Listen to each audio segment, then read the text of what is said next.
Welcome, everybody. It's time for another episode of Closing the Wealth Gap. You know, there's a widening wealth gap between the haves and have-nots. Many of us feel it more than ever. So which side of the divide are you on? And how do you bridge that gap and gain greater economic control, freedom, and security for yourself in a world that seems to be out of control? That's why we created this show, Closing the Wealth Gap, the only show with weekly workable tips, ideas, and suggestions for average income earners like you on how to regain control of your financial future. With the man who's helped many, Tyrone French. Hey, Tyrone. Hey, Paul. How you doing today, buddy? Oh, I tell you what, it's the new year, 2019. I'm already scared. I'm looking at turmoil in the markets. I'm looking at political chaos, shutdowns. I'm looking at trade wars with China. And everywhere I go, people are saying, look out, something's coming, slow down, recession. I'm hearing the same talk, and I call it chatter, the same chatter. And it's scaring the hell out of me. It's scaring a lot of people, and they're reacting to it. But here's the thing. This show today is going to be about my ultimate success formula. And what that means is that people they tend to react to the circumstances. They tend to react to the form. How can you not when everything you pick up, everybody? And it's funny how it starts a wave. I would say a month ago, before the holidays, yeah, there's been a little persistent thing. The stock market may be a little, getting a little old, and the Feds are raising the rates. Okay, we're going to have some sort of gradual easing and things. But, hey, Chapman locally here, Cal State Fullerton came out with their economic report a month or so ago and said, hey, don't fear it. We got 2019 strong. Maybe 2020, whatever, you can look at some things, but 2019 was looking strong. All of a sudden, in a month, the stock market went through some wild gyrations. The federal government shut down. China and the U.S. said, we're not sure what's going to happen in the trade war thing here. Fed says they're not going to sure what they're going to do. And we got all this crazy information. Jobs are up, but manufacturing report was down. In a month, I have seen so much chaos and confusion hit the news that I don't know what to do with it. Well, I tell you, wealthy people, it doesn't matter if the stock market is going up, going down. So you have your own personal economy that you manage. I only laugh because you're right. You said earlier before the show, hey, whether the market goes up or down, whether the economy slows or grows, the top 5% knows how to make money. Exactly. And it doesn't matter whether it's going up, whether it's going down. So here's the thing. Stop focusing on the circumstances, because you create your reality. You create your reality based on what you think, the ideas that you act on, that you manifest. So the issue is when you begin to, it's based on suggestions.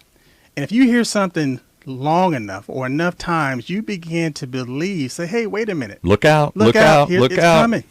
And so it's almost like saying that, fear can actually kill a person faster than a bullet. Yeah. Yeah, it's true. People, you can find somebody and say, hey, Tom, how you doing, man? You don't look too well today. Tom was feeling fine before you make that suggestion. Right. No, what's wrong? No, he's in the bathroom, checking his eyes, and it's like, well, I do have this cough, But it goes back to the underlying premise of this show. How do you gain control? How do you close the wealth gap? And for many of us, we feel like we have no control. We are at the mercy of others. We're at the mercy of these market forces. We're at the mercy of the political forces. We're at the mercy of consumer confidence. We're at the mercy of all these things that I can't change, and all I can do is try and adapt and ride them out. But Paul, that's the nature of this show, is to get people to change their perceptions. Because when you start thinking that you don't have control, if you're losing control, that's a mindset. See, the day is neutral. Every day on this planet is neutral. It's neither good nor bad. What makes it good or bad? Your attitude, your perception. But aren't there's some circumstance. I mean, if I got hit by a car today, that would be, God forbid, that'd be a bad thing. But accidents don't just happen. Really? They don't. It's a cause and effect relationship. So when you do find an accident, there's an examiner or an investigator trying to figure out what caused this accident so that we can stop it from happening again. And clearly, as the wealthy do, we have another investment show that talks about real high-level investments, hedge fund kind of stuff that you and I don't have access to.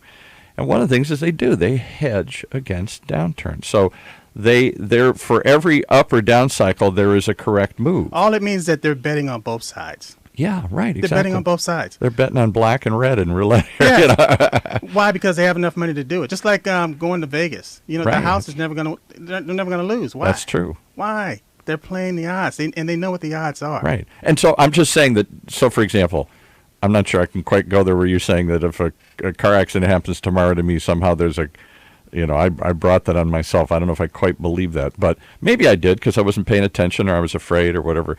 But there are ways to hedge against that. So I have car insurance, for example. So I'm not without a car if my car gets disabled. I have health insurance. I have other sorts of protective measures I put in place to prevent big losses. But I don't have many protective things in place to take advantage of big gains. Well, go back as far as the accident or the car accident or somebody got hit by a car or whatever. And like you said, Right.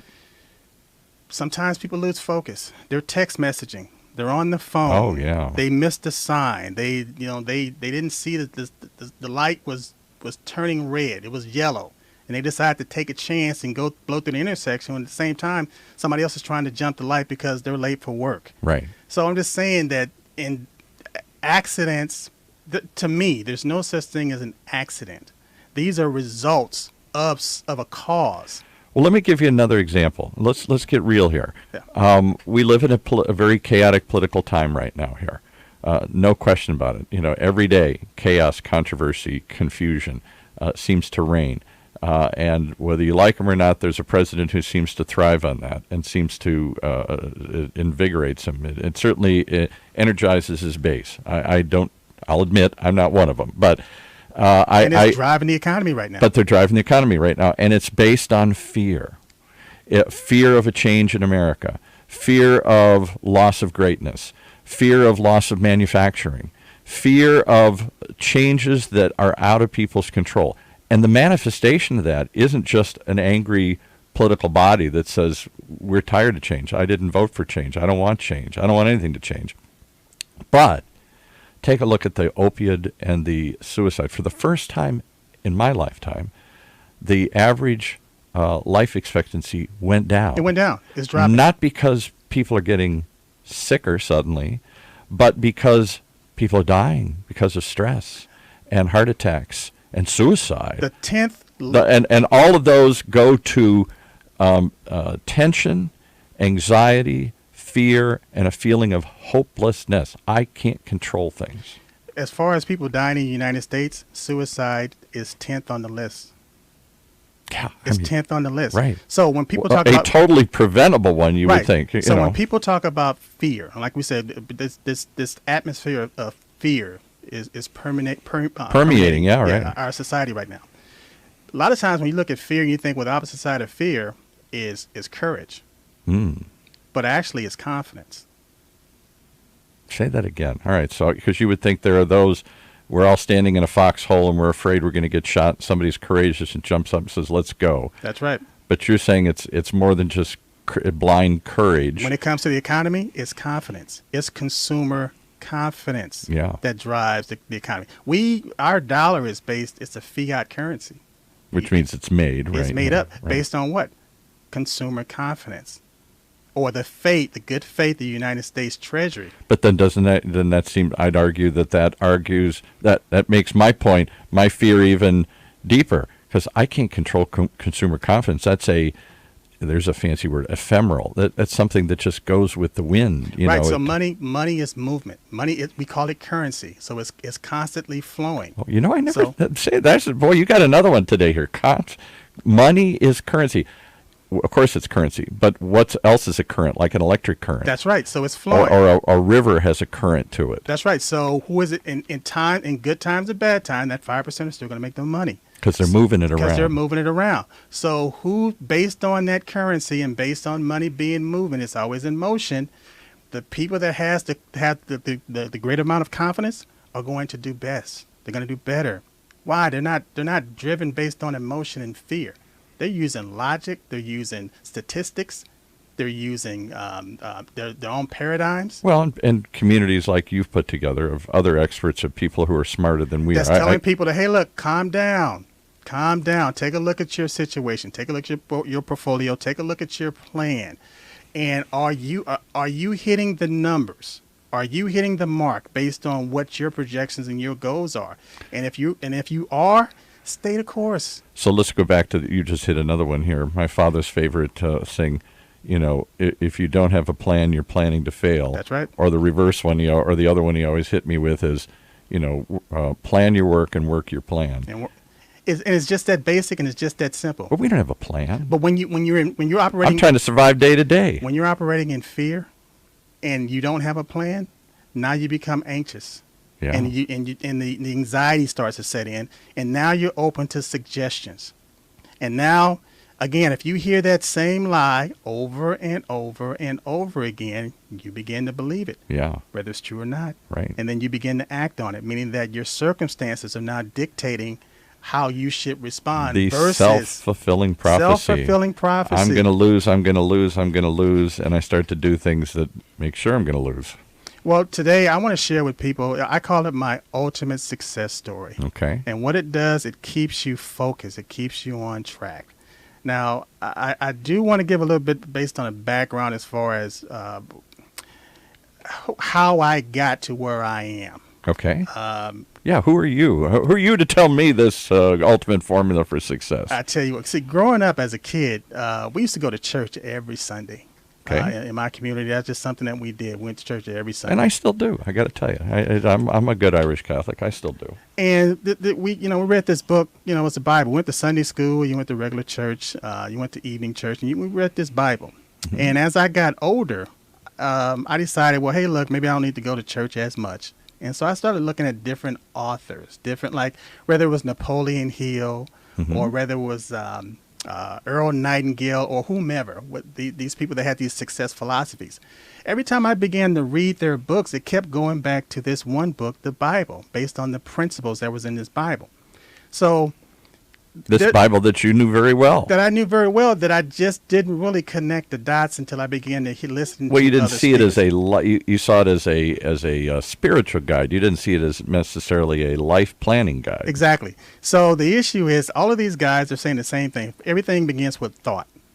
It begins with a thought. It begins with a vision. It begins with what the Bible says, a word. And so once that word... In the beginning, there was the Word, and the Word became flesh. Yes, the Word became flesh. Now, what is that? That's the same thing as saying cause and effect, mm-hmm. or energy became matter. I never thought of it that way. Okay. The energy became matter. The thought that you were thinking, it manifested itself. But there's a series of events that has to take place between sowing and reaping. We call it cause and effect. But there's a cultivation period that has to take place. You mean you don't just throw the seed in the ground and then go back and sit on the porch and watch it grow? That's what we would like to do, but it just you got to cultivate it. I got to till the soil. I got to pull the weeds. Everything, there's a pattern to everything. Just like we talked about the accident. There's a pattern, there's a formula, there's a recipe to everything. Just like your grandmother may have had a special recipe for cakes or pies. Oh, she did, yeah. And nobody could make them like her. No, never since. And you anticipated because you knew exactly what it was going to taste like. Because you know what? It tastes exactly the same time after time after time. Why? Because she never variated from her formula. And the funny thing is, she couldn't tell anybody. No. Even her daughters, my mother, she couldn't really tell her what she did. I mean, you were 100%. I mean, you were completely on with my grandma. She was the baking queen. And she, for fun, she would say, let's stitch a pie together, she called it. And my God, it was the greatest pies I've ever had in my life. Now, yeah, I know some of it was homemade. She really rolled the dough and did all these things you don't do. But she just, she'd done it so long and so often that she did it without thinking. It became a permanent pattern of her life. She could do that anytime and you're saying people can do that with money? They do the same thing with money. They do the same thing with wealth, and the 5% are masters at it.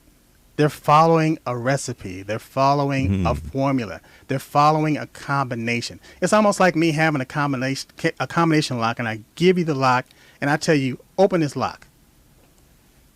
But I never gave you the combination. Yeah, no, I'm just spinning endlessly here. Right. So now, guess what I do? I give you the combination, but I don't give you the right sequence, which is called syntax. I don't tell you the right order and sequence to turn the knob. So even though you have the lock, even though you have the combination, I don't know, do I spin left or right? How many times do I go around the dial? So now once I give you the order and the sequence, guess what? You have the lock, you have the combination, you have the order and sequence. So guess what? It's a miracle. The lock opens. You know, it's funny. I have a 4-year-old grandson, soon to be 5. And one of the things that amazes me, being a grandfather for the first time, is everything I do for him, it's like I'm Mr. Wizard. And the funny, the favorite story I would tell, I'll just tell this quickly, is we're out in the back watering. I love to work in the garden. And I fill up his little bucket, and he pours it out. And I fill it up again, he pours it out. I finally said, well, here, pour it into this bucket. He was like, wait, the water didn't disappear. For 4 hours, it seemed like he sat and poured water from one bucket to another. Amazed. Grandpa is the greatest wizard of all time. When I do this, it disappears. But I put it into this magic container, it doesn't disappear, Mr. Wizard. Right. You know, we lose some of that as we grow older, that amazement, that wonder. But I wonder if there isn't some value in going back to that sort of childhood discovery. Well, I tell you again, I went, my success philosophies started in Sunday school. Mm-hmm. And not where I would think entrepreneurs are born here. Maybe ministers or something. Right, because that's where I got my foundation. So as I began to gain experience and knowledge and understanding as far as how the world works, I went all the way back to whereas, hey, I learned all this in Sunday school. Well, give us the principles. We're halfway through the show here. So we've set up the problem. Fear is more pervasive than ever. Hopelessness, lack of control. You're saying it starts with understanding how the universe works. Exactly. The word, the thought, the energy comes first. It comes first. And then you have to put some work into it. And it doesn't just magically appear, but if you have the right thoughts and the right energy and you turn it in, focus it in the right avenue with the right combination. Well, the second thing you have to do is you have to hear it. Oh. You have to hear it. You're making this difficult. You have to perceive it. Right. See, I wanted just the word to come down and descend in front of me, and there it is, and a miracle happens. Well, there's a term in the Bible, and again, I'm not a Bible scholar, I'm not an expert, but it says, "He that has ears to hear, let him hear." Mm-hmm. So once you hear that word, and once the word manifests, once it comes forth, and you hear it, now you have a decision to make. Your decision is whether you believe it or not. Yeah. It's whether you believe it or not. So now we've gone through 3 steps in the boy, process. I'm sorry, you hit on another one. I hope I'm probably not the only one that does this. It's hard for me to believe good things are going to happen. Good news. It's so much easier to believe that bad thing. You talk about religious traditions. I looked into Buddhism once, and the great Buddha says, "What do you remember more, 10 good things or 1 bad thing?" The bad things just seem to stick out. It's easy. If I go up and down the hallway here today and say, "I'm a prophet. I've seen the future. I'm going to tell you today is bad." People are going to nod and say, "Yeah, I can believe that." But Paul, if I walk up and down the hall, how many of I say the day is going to be good? How many of them go, "Yeah, I can believe that"? More good things happen to you on a daily basis than bad things. That's the truth. That's the absolute truth. That is the truth. Because if bad things happen all the time, I wouldn't make it. I mean, if I was just constantly being beat down and beat up and robbed and hurt and hampered, I couldn't get anywhere. Well, we tend to get lazy, Paul. Let me tell you, I heard this one story. This traveling salesman, and he was making house calls door to door, and he went to this one house, and it was a hound dog on the porch. Mm-hmm. And the hound dog was moaning and groaning. So the guy was still trying to have a conversation with the owner of the house. Right. But this dog kept distracting him. He said, "Well, sir, excuse me, I don't want to seem unprofessional." He said, "But shut that dog up. This dog, what's wrong with this dog?" He said, "Oh, don't worry about that dog. He's just over there laying down on a nail." And I was like, "What?" He said, "Well, he's laying down on a nail. Then why don't he get up?" He said, "It doesn't hurt bad enough for him to get up. It only hurts bad enough for him to lay there and moan and groan." Doesn't hurt bad enough. Boy, isn't that our life? That's our life. Doesn't hurt bad enough. I'm laying on a nail and I know it, but all I can do is howl about it here. I used to run a whole lot more than I do now. And there was a guy, he was a cyclist. And I'd be running and he'd be riding his bike. I'd be running and he'd be riding his bike. So finally, our paths crossed enough to where we stopped and had a conversation one day. So based on him riding his bike, he was having problems in his hip. And he was an older guy. He was like, "Well, yeah, my doctor told me that I had to have surgery. And so now I'm taking all this pain medication and it's starting to affect, my kidneys and stuff." Right. So the issue was that I told him the same story about the hound dog. And 2 weeks later, he went in and scheduled his surgery. There you go. And guess what? A month and a half later, he's fine. Pain's gone. He's not taking as much pain medicine. So again, we put ourselves in these situations to where it only hurts bad enough for us to complain about it, instead of us acting and doing something about it. So how do we learn to be actors in our own lives here? How do we not be observers and audience waiting for the next horror scene to hit us? It goes back to everybody is operating under these patterns. So psychologists call them habits, or they call them paradigms. So a paradigm is nothing more than a multitude of habits. So you get your behavior traits begin to dictate what you do and how you feel. Isn't there a book, The Habits of Highly Successful People? Absolutely. Or seven Habits or something? Yeah, I think it's Stephen Covey wrote that book. Right, yes. yeah, right. So it's not that the information is not out there, and it's not that we don't read this stuff. It's just we don't put it in a format to where we understand, just like a recipe. Or we don't hear it because we're not looking for it. We're hearing the negative and not the good, or we don't believe it. That's what I hear. That's what I heard you say. So it goes back to the belief. And that's why I said, based on my ultimate success story, what you do is everything begins with the word. You hear it, and then the decision that you make is that you believe. So how did you believe? We're all kids. We all went to Sunday school.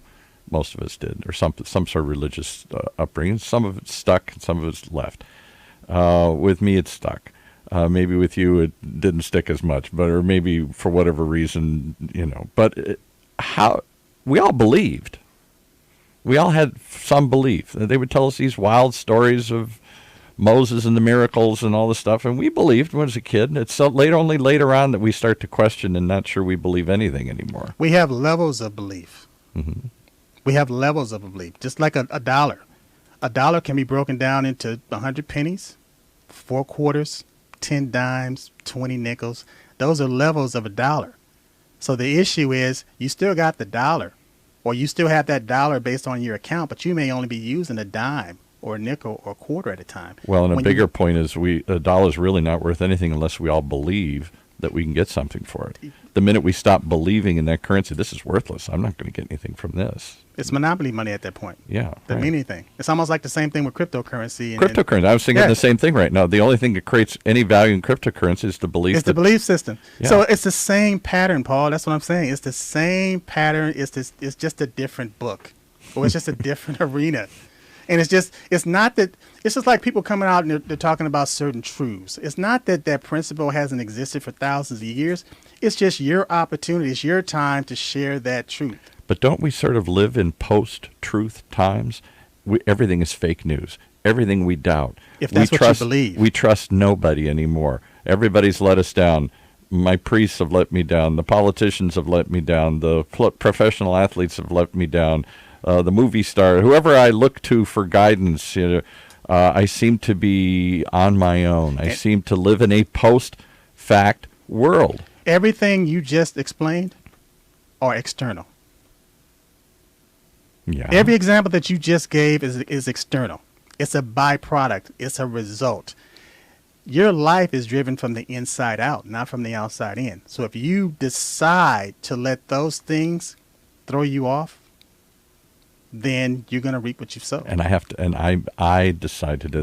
Decided. The great, I'm going to be a little philosophical here, the great Stoic philosopher Marcus Aurelius the Roman, I think he was a Roman emperor. Yes, or yes, he something. was.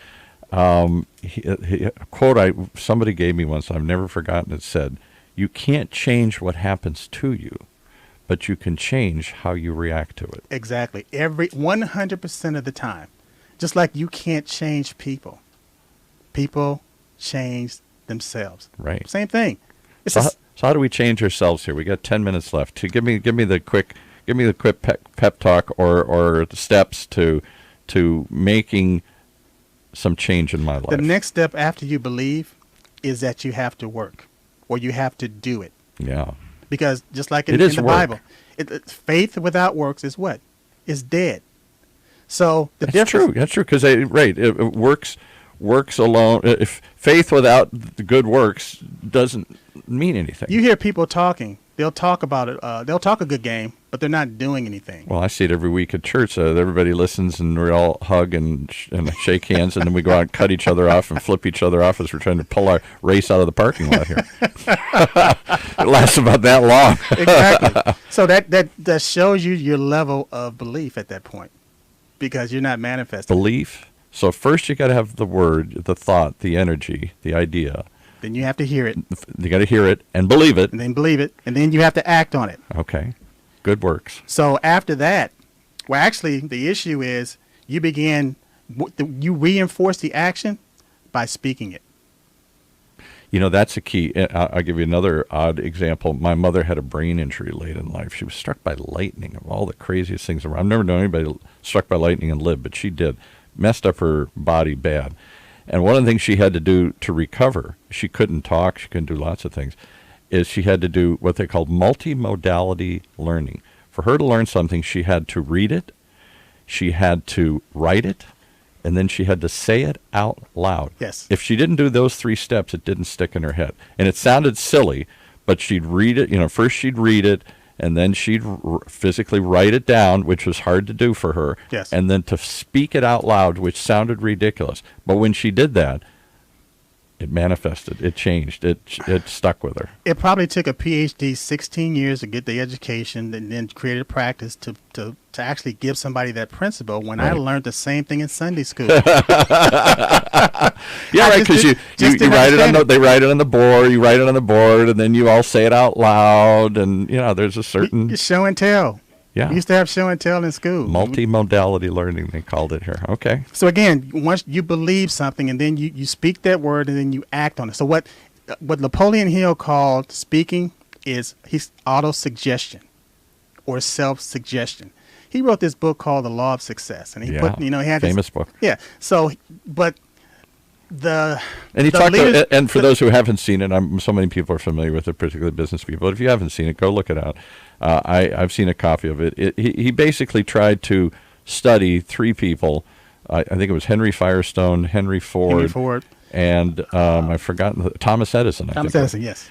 And 3 of the most, they were the Elon Musks of their day. They were the Jeff Bezos. I mean, pick the Bill Gates. Pick whoever you want. They were the superstars in business in those days. And what made them tick? And apparently they were friends and actually got together and would brainstorm or kick ideas around. Right, and it was Andrew Carnegie that actually gave him the commission to actually do this. So study kind of these people. them. So he set up the introductions. And so he studied these 3 very famous, highly successful people in 3 different areas altogether, 2 industrialists and 1 inventor. And out of that, he came up with some principles that 16 principles. Yeah. And he put it in a book, and the wealthy elite went crazy. Yeah. So we had to take the book off the market because he felt like they felt like you're giving the straw away. you gave everybody our formula For success. So what he did was he took it off the market, he repackaged it, and put it back on the market in a book called Think and Grow Rich. Yeah, Think and Grow Rich. And since then it's been the godfather of so many other self-help books, particularly business books out there. So he'll tell you in Think and Grow Rich, that philosophy, that book centers, the core of that book is auto-suggestion, meaning that when you begin to, because you're suggesting, it goes from the conscious mind to the subconscious. I can do it. I can do it. You can do it. So the issue is whether it's conscious doesn't matter. The issue, it has to be subconscious in order for you to act on it. So it's the belief, the auto-suggestion or the self-suggestion, which you have to speak it, then you have to act on it. Then from the 'Cause action, thinking's not enough. Doing's not enough. No. You got to say it too. You have to say it. Put it out loud. Sometimes people, it's like writing your goals out or speaking your goals or putting yourself out there. As people say, I'm going to put myself out there. I'm going to publicly commit to. That's why we get married and stuff here. We're going to publicly commit to these Yes. things, right? Yes. I mean, even the Bible says take the vision and write it down. You write it down. There's a reason. There's a pattern. There's a formula that's going on that most people don't know about. Sometimes they do it without even thinking about it. But when you can physically, consciously do something, your belief in that thing begins to increase, because if I did it once, I can do it again. Yeah, right. And so you've done it enough times. Now you're doing it in your sleep. Well, we've done this enough for today. I think you've opened my eyes to the opportunities of not just reacting to the world, but living in the world, taking charge. But before we sign off, though, again, once you act on something, this is where people this is where they fail, Paul. They're good at starting stuff, but they're lousy at finishing. Boy, it's this time of year. New Year's resolutions. Right. We all make them, and then they all fall by the wayside. There was a guy on TV yesterday. He was just interviewing people, and we're still in January, beginning of January. He was asking people, how, you set this New Year's resolution, and have you fulfilled it yet? It's like, have you started on it? No, I'm gonna start on it tomorrow. Yeah, right. I'm gonna start the diet tomorrow. But the issue is, once you make that decision, once you act on it, you have to persist. Yes. That's when perseverance kicks in, and your persistence and your perseverance will let you know how strong your belief in this whatever you're doing And is. boy, isn't that the history of religion in the Bible, in particular, in general, persisting in the face of opposition. Jonah and the whale, inside, it's insurmountable. It's never ending. God, why are you doing this to me? Well, just keep persisting and you'll find a way through it. And there are even stories in there that say, well, this lady went to this judge. Judge was corrupt, but, he the reason he granted her request is because she wouldn't stop. She kept coming back. Yeah, There's right. another story where, the guy, he had some relatives over. He needed some bread. He went to the baker. The baker was closed. His kids were in bed. But the guy kept knocking on the door. So the baker got up and gave him what he wanted because he knew he wasn't going to go away. Napoleon Hill said the same thing in Think and Grow Rich, where there was a little girl. She needed some 50 cents from the guy was in the mill. Her mother wanted the 50 cents. So the guy said, no, I'm not going to give you 50 cents. He turned around and went back to working, and she was still there. Mm-hmm. So he turned back around and said, hey, didn't I tell you to get out of here? I'm not going to give you 50 cents. So he walked towards her in a very confrontational way. Get the hell out of here. But the girl, she stood her ground and said, my mother's got to have that 50 cents. So the mother actually gave her the suggestion to say, don't take no for an answer. Right. I need this 50 cents to take care of something. So what did the owner did? He reached in his pocket. He gave the girl 50 cents. So the issue was that the moral to that story is that persistence is what gets us over the hump. Well, I hope people persistently listen to this show, because you're definitely striking a drum, a beat, a thought that is not in the popular mind right now. It's that we can adapt and grow. Once you persist, the manifestation takes effect. And after whatever it is that your goal, once you've achieved that goal, you have to rest. That's a part of the formula which most people miss. They either rest too much, or they don't get enough. Or they don't rest at all. Right. Just you get the 50 cents, go back and get another one. Hey, we got to rest. You've given me some food for thought. Perfect segue. All right. Tell us how we get in touch with you if we want to learn more about your philosophy. You're going to go to www.tyronefrench.com, or you're going to go to www.tyronefrench.app. And what you're really offering the world is an opportunity to think differently, as you've learned to do, and the opportunity through your coaching, or the community you're developing, to find others to help, because it's not easy. You can't do it alone. You need help. You need support. It's why you go to the gym with a buddy. It's pretty soon you need somebody motivating you, pushing you, holding you accountable, not just opening your eyes to new ideas, but helping you do it together. Well, Paul, I'm a voice in the wilderness, and what I'm doing is I'm giving people another choice. and what they do with that choice, with the Can they decision hear that it? they Do they make. believe it? And do they take action on it? That's right. All right. We're going to take action right now and bring this one to a close. Take action. Give us your website one more time. www.tyronefrench.com. All right. Look forward to the next example of closing the wealth gap.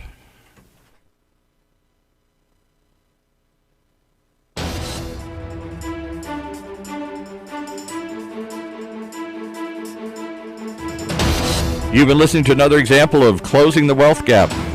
One way to reprogram yourself to make more of opportunities, to make less of challenges, and to find a way to take control of your financial future.